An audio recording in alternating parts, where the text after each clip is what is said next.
Hello students, चलिए start करते हैं एक्सरसाइज 1.1 रियल नंबर्स का क्वेश्चन नंबर फर्स्ट देखते हैं क्या है। Use Euclid division algorithm to find HCF of the following numbers. हमें क्या करना है, यूक्लिड डिवीजन एल्गोरिथम का यूज करते हुए इन नंबर्स का एचसीएफ फाइंड आउट करना है।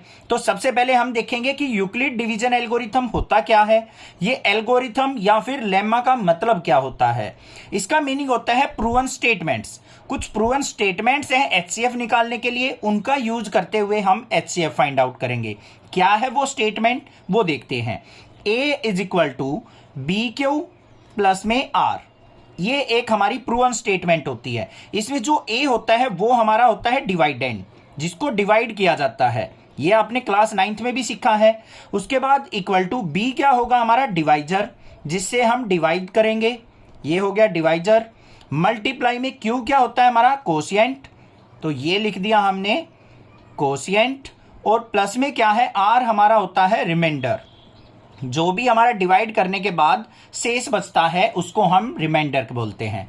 हो गया ये क्लियर, ठीक है। अब देखो, सबसे पहले हम स्टेप वाइज सीखेंगे कि किस तरीके से हम ईडीएल मेथड का यूज करते हैं। यहां पे नंबर क्या दे रखे हैं, 135 एंड 225। कोई भी नंबर दे रखे हो, सबसे पहला काम आपने इस तरीके से लिखना है। सेकंड स्टेप, हमें क्या करना है, इन दोनों में से ग्रेटर नंबर देखना है कौन सा है। तो यहां पे क्या है बच्चों, 225 जो है ग्रेटर है 135 से।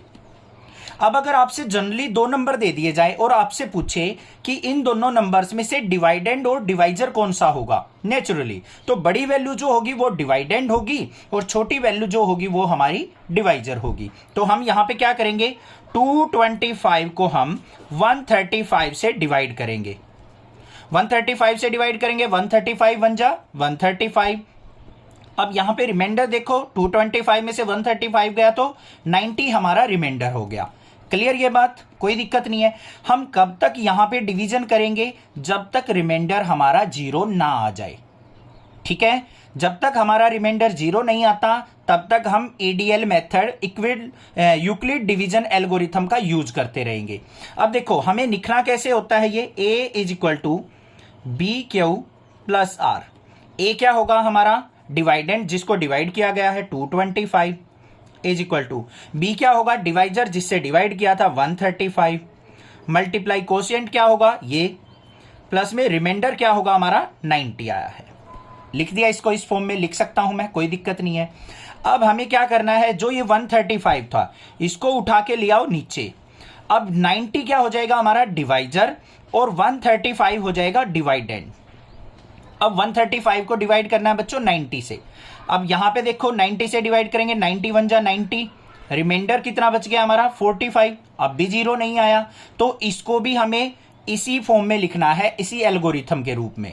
अब यहां पे क्या आ जाएगा, मेरा लेफ्ट साइड क्या आता है डिवाइडेंड, तो यहां पे क्या आ गया 135 इज इक्वल टू डिवाइजर क्या था 90, मल्टीप्लाई कोशिएंट क्या है 1, प्लस में रिमाइंडर क्या है 45। लिख दिया, कोई दिक्कत की बात नहीं है। नेक्स्ट हमें क्या करना है, रिमाइंडर अब भी 0 नहीं है, तो 90 को उठा के हम क्या करेंगे, नीचे लेके आएंगे। अब 90 क्या हो जाएगा हमारा डिवाइडेंड और 45 डिवाइजर हो जाएगा, तो 45 वन जा 45। अब रिमाइंडर की अगर मैं बात करूं, सॉरी 45 टू जा 90 हो गया, पूरा डिवाइड हो रहा है, और रिमाइंडर क्या आ गया मेरा 0 आ गया, ठीक है। जहां पे भी रिमाइंडर 0 आ जाए वहीं पे हमारा एचसीएफ निकल जाएगा। अब इसको कैसे लिखेंगे हम इस फॉर्म में, ये हमारा 90 dividend 45 divisor multiply quotient 2 plus में रिमाइंडर हो गया 0। अब जो ये डिवाइजर था हमारा, जिसपे हमारा रिमाइंडर 0 हुआ है बच्चों, वही हमारा क्या हो जाएगा एचसीएफ ऑफ दीज नंबर। तो यहां पे क्या लिखेंगे, एचसीएफ ऑफ 135 एंड 225 इज 45। ये हमारा आंसर हो गया। जिस भी वैल्यू पे हमारा यहां पे रिमाइंडर 0 हो जाएगा, जिस भी डिवाइजर पे, वही हमारा एचसीएफ कहलाएगा। क्लियर हो गया। अब देखते हैं इसका सेकंड पार्ट क्या है। सेकंड पार्ट में हमें वैल्यू क्या दे रखी है, यहां पे 196 एंड 38,220, ये दो वैल्यूज दे रखी हैं। सबसे पहला स्टेप क्या है, इनमें से ग्रेटर वैल्यू देखना, तो क्लियरली दिख रहा है हमें 38,220 ग्रेटर है 196 से, ठीक है। फिर हमें क्या करना है, जो भी ग्रेटर वैल्यू है हमारी 38,220 इसको डिवाइड करना है किससे? 196 से। तो 196 से इसको डिवाइड करेंगे तो ये किस पे जाएगा बच्चों? 195 पे कंप्लीट डिवाइड हो जाएगा। 195 और 196 की मल्टीप्लीकेशन होती है 38,220 और रिमाइंडर क्या आ गया मेरे पास? यहाँ पे 0। क्लियर?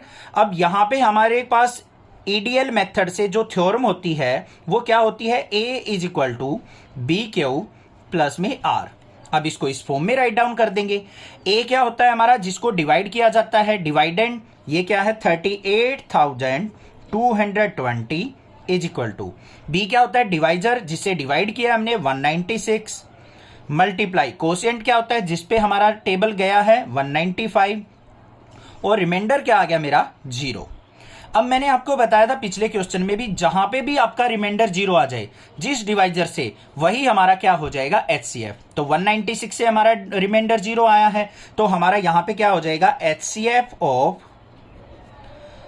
196 and 38,220 is 196। तो ये हमारा क्या हो गया? HCF of these two numbers. Clear हो गई बात? नेक्स्ट मूव ऑन करते हैं अपने थर्ड पार्ट के ऊपर। थर्ड पार्ट में हमें क्या नंबर्स दे रखे हैं?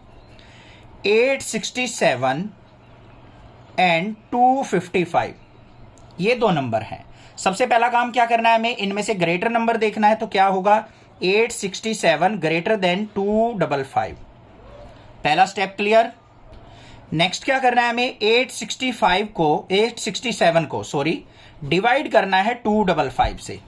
तो किस पे जाएगा? 255 3 जा कितना हो गया है मेरे पास? 765 और रिमाइंडर की अगर मैं बात करूं तो रिमाइंडर आ गया 102 आ गया। अब हमें क्या करना है? इस पे ईडीएल थ्योरम लगानी है अपनी, इक्वल डिवीजन एल्गोरिथम। क्या होती है? A is equal to B Q plus R। A क्या होता है? डिवाइडेंड, किसको डिवाइड किया गया है? 867। B क्या होता है? डिवाइजर, कितना है? 255, मल्टीप्लाई कोशिएंट क्या है बच्चों? 3 और प्लस में रिमाइंडर क्या है? 102। अभी रिमाइंडर 0 नहीं हुआ है तो हमें इसको फर्दर प्रोसेस करना पड़ेगा, दोबारा फिर डिवाइड करनी पड़ेगी। कैसे होगी अब डिवाइड? जो ये 255 था उसको ले आएंगे। अब 255 क्या हो गया हमारा? डिवाइडेंड और 102 हो गया डिवाइजर। अब 102 2 जा क्या हो गया? 204। यहां पे रिमाइंडर कितना आ गया? 51। अब भी रिमाइंडर 0 नहीं है तो इसको भी हम क्या लिखेंगे? एल्गोरिथम की फॉर्म में। A क्या है? डिवाइडेंड, वो 255 है, लिख दिया हमने।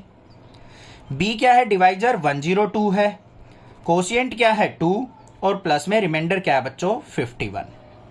ठीक है, समझ में आ गई बात? अब हमें फर्दर प्रोसेसिंग करनी है। 102 को हम लेके आएंगे नीचे, 51 अब हमारा डिवाइजर हो जाएगा, 102 डिवाइडेंड हो जाएगा। अब देखो 51 2 जा क्या हो गया? 102 और रिमाइंडर क्या आ गया मेरे पास? 0। तो इसका मतलब हमारा HCF निकल चुका। अब इसको हम क्या करेंगे? एल्गोरिथम की फॉर्म में। यहां पे क्या आएगा हमारा? Dividend 102 is equal to B क्या है हमारा? 51 मल्टीप्लाई कोशिएंट 2 प्लस में रिमाइंडर 0। तो मैंने बताया था जिस भी वैल्यू पे हमारा डिवाइजर 0 रिमाइंडर लेके आएगा वही हमारा HCF हो जाएगा। तो 51 क्या हो गया? HCF। तो यहां पे क्या लिखेंगे हम? HCF ऑफ कौन कौन से नंबर का? 867 एंड 255 इज 51। तो ये क्या हो गया मेरा answer. I hope question clear है। कोई भी दिक्कत लगे आप मुझसे पूछे, अदरवाइज चैनल को सब्सक्राइब करें। Thank you students for watching. Next classes video.